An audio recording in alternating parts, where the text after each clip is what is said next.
Magandang gabi po sa lahat. Kasi gabi na, hapunan na naman. Magluluto na naman tayo ng isda na sinabawan. O diba? Magluluto tayo. So,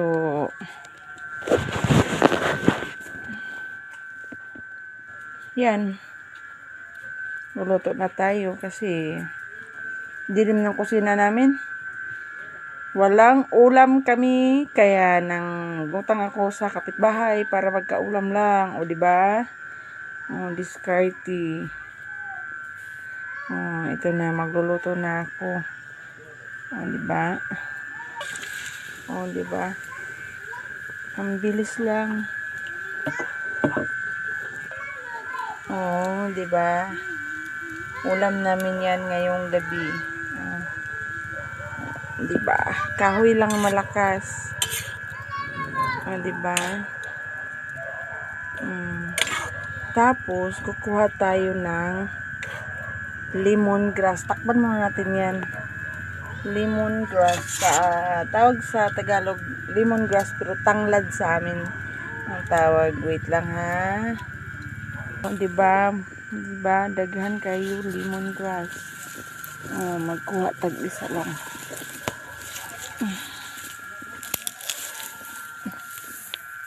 Diba? Tinali ko na po yan, yung lemongrass na yan. Pampabango yan, lalagay ko na yan dito para sa hapunan namin. O diba?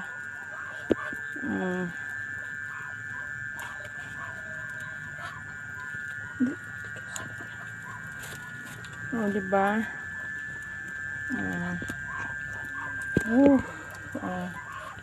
Pag yan naluto na guys, kakain na kami ng hapunan. Diba?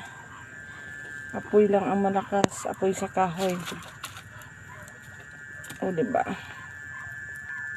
Takpan muna natin para kumulo. Takpan natin. Habang nagluluto ako, yun yung pato ko. Diba? Yung pato ko. Nag-aabang din sa akin.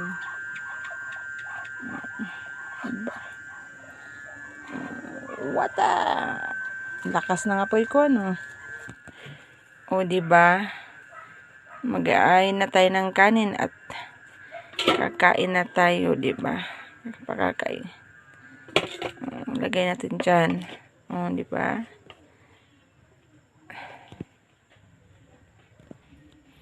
Okay, iyan ang kanin namin, no? O, diba? Handa ko lang kasi kakain kami dun sa tindahan. Ayan, plato na. Wait pa, hindi pa naluto ang isda eh.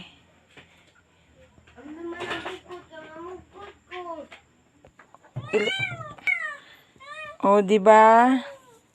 Luto na, ready to eat na. O, hahakot na kami niyan. Puntang tindahan. Dahil andun si nanay, dun kami kakain lahat. Oh, wait. There's more. Oh, diba? Papadulong nga dito sa tindahan. Oops, init. Ay. Litsit. Kauna. Kauna mi. Akong anak. Akong anak na. Pag umangkon ako nga babae, lalaki. Si nanay. And nagluya na. Ako. Kakain na kami. Bye. Goodbye. Kain na tayo. Paninga